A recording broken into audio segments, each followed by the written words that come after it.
Latest updates ఎప్పటికప్పుడు పొందడానికి Big TV WhatsApp channel follow అవ్వండి. లింక్ డిస్క్రిప్షన్ లో ఉంది. శ్రీనివాస్ గారు, ఎన్నికల్లో బిగ్ టీవీ తరఫున ఫస్ట్ ఇంటర్వ్యూ మీకు బిగ్ టీవీ మిమ్మల్ని చేసింది. ఏదైతే మీకు వివాదం కేంద్ర బిందుగా ఉందో బిల్డింగ్, అక్కడ ఫస్ట్ నేను ఇంటర్వ్యూ చేశాను. ఆ ఎపిసోడ్లోన దువ్వాడ శ్రీనివాస్ అంటే ఒక రెబల్, ఒక అగ్రెసివ్ పర్సన్. దాన్ని మారుతూ ఈ రోజున హ్యాపీ లైఫ్గా ఉన్నది. అంటే అడ్డంకులు అనేవి లైఫ్లో ఎవరికైనా వస్తుంటాయి. ఒక హ్యాపీ మూమెంట్లో ఒక పుట్టినరోజు నేను అనుకోవడం, మీ జీవితంలో ఈ కార్యకర్తలందరూ రావడం, ఏదో నామకే వాస్తే ఒక కేక్ కట్ చేయడం, దండ వేయడం, ఇవన్నీ ఓకే. ఒక ఫ్యామిలీ అట్మాస్ఫియర్లో జరిగిందండి. ఆ లైఫ్ చేంజెస్ అన్నీ చూస్తే ఏమనిపిస్తుంది మీకు? ప్రేమతో పుట్టినరోజులు ఎప్పుడు జరగలే నాకు. మీరు అన్నట్టు అంతే. November 4th ఆ ముందు రోజు నుంచే కార్యక్రమాలు స్టార్ట్ అవుతాయి. అంటే క్యాడర్ చేస్తారు.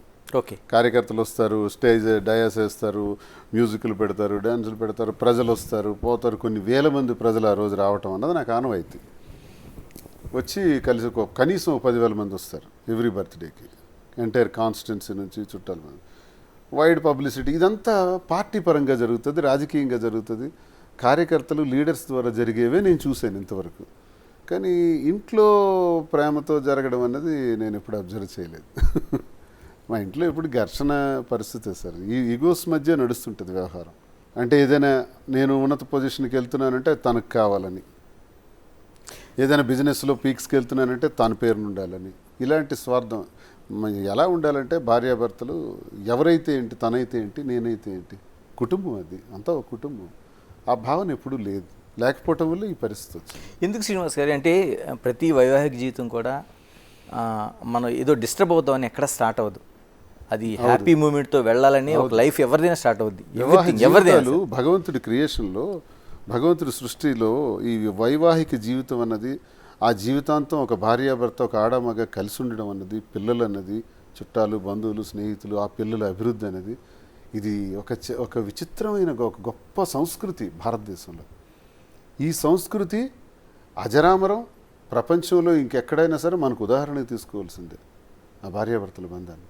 అక్కడక్కడ ఇలాంటివి కూడా జరుగుతున్నాయి. ఎందుకని అంటే శ్రీనివాస్ గారు నిత్యం ప్రజా జీవితంలో ఉండే వ్యక్తి, అలాంటి వ్యక్తికి ఒక అసూయ, ద్వేషం ఫ్యామిలీ లైఫ్లో రావడం ఏంటి? అంటే బయట లైఫ్ వదిలేండి. అదే విచిత్రం. ఏంటంటే 2003లో రాజశేఖర రెడ్డి గారు పెద్ద పాదయాత్ర చేయటం, ఆ పాదయాత్ర నేను చాలా యాక్టివ్గా చేయించాను మా జిల్లాలో.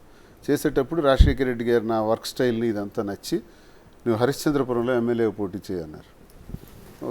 ఓకే సార్ అన్నాను, రెడీ అయ్యాను. కానీ అక్కడికి 1 week 10 days తర్వాత వాణి వాళ్ళ ఫాదర్ వెళ్ళి ఆ టికెట్ మాకు ఇవ్వాలి, లేకపోతే ఇండిపెండెంట్గా వేస్తామన్నారు. అప్పుడు రాజశేఖర రెడ్డి గారు నాకు బ్లాంక్ బీఫామ్ ఇచ్చేశారు.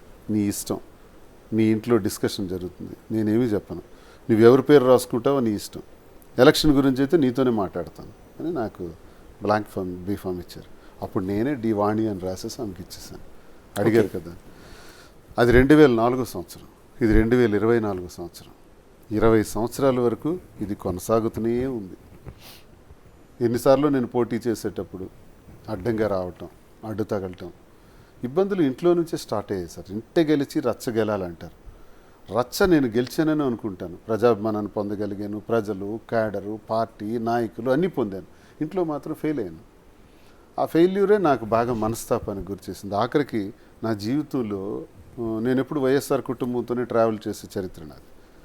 సరే రాజకీయాలుగా వచ్చిన ఒడిదుడుకులు బట్టి మధ్యలో నేను ఒక ఎమ్మెల్సీ ఎన్నికలో గొర్రెల హరిబాబు నాయుడు గారు అని ఆయనకు నేను సపోర్ట్ చేయడం వల్ల ధర్మాన ప్రసాద్ గారు నా మీద గ్రడ్జ్ పెట్టుకుని నన్ను సస్పెండ్ చేయించడం జరిగింది కాంగ్రెస్లో ఉండేటప్పుడు. ఫస్ట్ నేను కాంగ్రెస్ పార్టీ వర్కర్ని.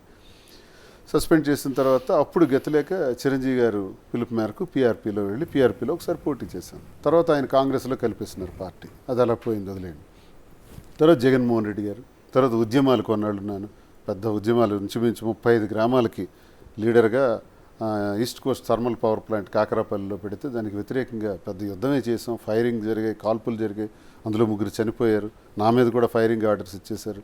నేను ఆ జైల్లో ఉన్నాను. ఆ ఉద్యమంలోనే కేసులు చాలా పెట్టేసినారు నా మీద. ఇవన్నీ అనుభవించి వచ్చినటువంటి జీవితం. ఇన్ని చేసిన తర్వాత ప్రజాభిమానాన్ని కూడగట్టుకుని మరి వాణి టికెట్ అడిగినప్పుడు 2024లో నాకు టికెట్ ఇస్తారా లేదా అని అధిష్టానం దగ్గర మళ్ళీ ఒత్తిడి తెచ్చారు. అప్పుడు సరే నేనే 100 మెట్లు కిందకి దిగి వాణికి టికెట్ ఇవ్వండి అని నేను అధిష్టానానికి చెప్పడం జరిగింది. ఆమెకు టికెట్ ఇచ్చారు, కానీ నిలబెట్టుకోలేకపోయింది. ఎందుకు? ఆమెకు టికెట్ ఇచ్చినా గెలిపించవలసిన బాధ్యత నాది. గెలిపించడానికి నేను చేస్తున్న ప్రయత్నంలో ఏదైనా మీటింగ్కి వెళ్తే ఆ మీటింగ్ నుంచి వెంటనే దిగెళ్ళిపోవటం, అక్కడి నుంచి అక్కడ ఉండే లీడర్స్ని తిట్టడం, విమర్శించడం, నేను అక్కడికి రాకూడదని చెప్పటం, ఇలాంటి ఆంక్షలు విధిస్తే టెక్కల్లో ఎలా గెలుస్తాం? సో నేను ఇంకెళ్ళటం మానేసినాను. అప్పుడు ఇంటికి తాళం వేసేయటం, నేను ఇంటికే వెళ్లకుండా నేను వెళ్ళి మా అమ్మగారి దగ్గర పలాసలో ఉండటం, ఇవన్నీ మీకు తెలిసిన ఎపిసోడే. సో ఇన్ని పరిస్థితుల్లో మేమే రాజకీయాల్లోకి తెచ్చినటువంటి మాదిరి ఆ అమ్మాయికి నాకు లింక్ పెట్టి ఓకే 28 ఏళ్ల జీవితంలో లేని పరిస్థితి ఇప్పుడు వస్తుందండి. 58 సంవత్సరాల వయసులో నాకు వస్తాయా? ఎందుకు వస్తాయి? ఇంత సాధించిన ప్రగతి, 25 ఇయర్స్ నేను పడిన కష్టం, ప్రతి క్షణం కూడా పడిన కష్టం, ఆ కష్టాన్ని ఎలా నిలబెట్టుకోవాలనుకుంటానే తప్ప ఇప్పుడు ఈ రకంగా ఆలోచిస్తానంటారా? ఆమె కుటుంబం లేదా? ఆమెకు పిల్లలు లేరా? ఆమెకు ఆస్తులు లేవా? ఆమె నాతో ఎందుకు రావాలి? నాకు బ్రతుకు లేదా? నాకు కుటుంబం లేదా? నాకు ఒక ఆశయం లేదా? నేనెందుకు ఇలా అవ్వాలి? ఆ పరిస్థితులు మమ్మల్ని ఈ రకంగా దారితీసాయి. చాలామంది విమర్శకులకి మీ ఛానల్ ద్వారా నేను క్లియర్గా ఇది చెప్పదలుచుకున్నాను. దయచేసి లీగల్గా మాకు లీగాలిటీ ఉంది, ఇది ఇల్లీగల్ కాదు అని మేము చెప్పుకోదలుచుకోలేదు. Yes, it's not illegal. ఇలా కలిసి ఉండడం అనేది ఇల్లీగల్ కాదు జ్యుడిషియరీ ప్రకారం. But morally it's wrong. సంఘపరంగా ఇది తప్పు. సంఘపరంగా తప్పని మాకు తెలుసు, కానీ మా పరిస్థితులు మాకు తప్పలేదు. తప్పని పరిస్థితుల్లో మేము ఈ నిర్ణయం తీసుకోవాల్సి వచ్చింది. వచ్చి ఈ రకంగా ఉండాల్సి వచ్చింది. ఏం చేయాలి చెప్పండి? విమర్శకులకే నేను అడుగుతున్నాను మీ ఛానల్ ద్వారా. ఇంట్లో నా పరిస్థితి అంతా ఎక్స్ప్లెయిన్ చేశాను, అందరికీ, ప్రజలందరికీ తెలుసు. ఈ పరిస్థితుల్లో ఇంటికి తాళం వేసేసిన తర్వాత నేను ఎలా బ్రతకాలి? ఏదో ఒక నిర్మాణం చేసుకుని ఒక ఇల్లు ఉన్నాను, ఆ ఇల్లు కూడా నాకు రాసి ఇచ్చేయండి అని ఇంటి మీదకి దాడి చేస్తే, ఆస్తులన్నీ రాసేసిన తర్వాత ఆ ఇంటిని కూడా ఇచ్చేయండి అంటే, మరి ఆ ఇంటికి తాళం వేస్తే నేను ఎలా బ్రతకాలి? ఆ పరిస్థితుల్లో ఒక మనిషి నాకు తోడుగా వచ్చి, ఇప్పటికి ఈ పరిస్థితుల్లో మీ కుటుంబం ఎలా దెబ్బతిన్నారో నాకు రాజకీయాల్లోకి తీసుకొచ్చారు, నన్ను నాశనం చేస్తారు, గుడ్ బై అని చెప్పేసి పోవచ్చు. తన కుటుంబంకి తను వెళ్ళి ఉండొచ్చు. చాలామంది ప్రశ్న వేశారు. మళ్ళీ తల్లిదండ్రుల దగ్గర క్షమాపణలు చెప్పుకోవచ్చు, లేకపోతే ఆ అత్తవారి దగ్గర క్షమాపణలు చెప్పుకొని ఉండొచ్చు. కానీ ఈ కుటుంబం రప్చర్ అయిన దానిలో నా జీవితం నాశనం అవటం, నేను రోడ్డున పడిపోవటం, తన జీవితాన్ని కూడా మా కుటుంబం వల్లే నష్టం జరగటం, ఆ పరిస్థితుల్లో తను నాకు అండగా నిలబడటం తప్ప, ఇది సంఘపరం, సమాజపరంగా ఇవన్నీ ఆలోచించే అవకాశం, తీరిక, సమయం మాకుందా? ఏ స్కోప్ ఉంది? ఏ స్కోప్లోకి ఇచ్చేసాం. కానీ మేమిద్దరం ఒకటే నిర్ణయం తీసుకున్నాం. మనం తీసుకునే నిర్ణయంలో చట్టపరమైనటువంటి సమస్యలు ఉంటాయి. ఎస్, కోర్టుకి వెళ్ళాం. వాణియే చాలా కేసులు నా మీద వేసింది. 28 సంవత్సరాలకు తర్వాత నా మీద గృహహింస చట్టం కింద కేసు వేశారు. నాకు అది వింటే చాలా ఆశ్చర్యకరంగా ఉంది. 28 years తర్వాత గృహహింస ఉంటుందా? అది గృహహింస. ఇవన్నీ ఆఖరికి డివర్స్ పిటిషన్ కూడా పడ్డాయి. అవన్నీ ఒకవైపు వాదనలు జరుగుతున్నాయి, ఆ డెసిషన్స్ వస్తాయి. వచ్చిన తర్వాత నిర్ణయం మీరు అన్నది జరుగుతుంది. అంతవరకు మేము ఒక ఫ్రెండ్స్గా ఉందాం. ఏదైతే కొనసాగామో, ఏ కారణం వల్ల అయితే నష్టపోయినామో, ఎక్కడైతే కోల్పోయినామో అక్కడే మళ్ళీ ఎత్తుక్కోవాలి. పోయిన వస్తువు ఎక్కడ పోయిందో అక్కడే వెతకాలి. అక్కడే కదా కోల్పోయాం గౌరవం టెక్కల్లో, అక్కడే వెతుక్కుంటా, అక్కడే కష్టపడతాం. ఇద్దరం ప్రజల్లోకి వెళ్తాం, ప్రజల్లో కష్టపడి పనిచేస్తాం, మళ్ళీ మేము అనుకున్న ఆశయాన్ని సాధిస్తాం. మా ఇద్దరికి ఒక ముఖ్యమైన బాధ్యత ఉంది.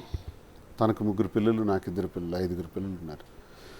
మా ఇద్దరి నిర్ణయం వల్ల, వాణి తీసుకున్నటువంటి ఒక దుర్మార్గమైనటువంటి నిర్ణయం వల్ల, మా జీవితాలు ఇలా పోవటం వల్ల పిల్లల జీవితంగా మాత్రం నష్టపోకూడదు. సో శ్రీనివాస్ 5 పిల్లలకి బాధ్యత వహించవలసిన అవసరం మా ఇద్దరికి ఉంది. అది మేము ప్రైమరీ పాయింట్ కింద తీసుకున్నాం. అది తర్వాత సమాజ సేవ.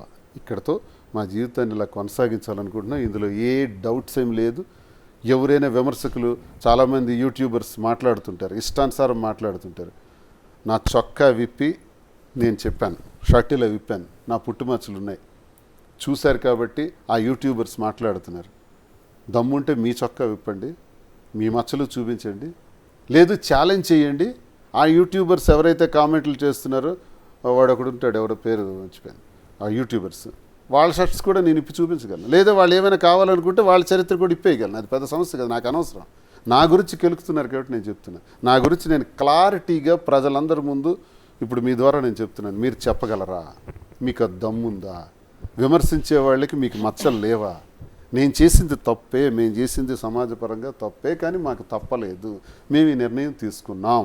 కానీ దీనివల్ల ఎవరికి హాని జరగకూడదు, పిల్లలకి హాని జరగకూడదు, ప్రజలకి ఇబ్బంది రాకూడదు, ప్రజల్ని కన్విన్స్ చేసుకుపోవాలి, మళ్ళీ ప్రజా జీవితాన్ని ప్రారంభించాలని అనుకుంటున్నాం. For more videos like this, subscribe Big TV channel.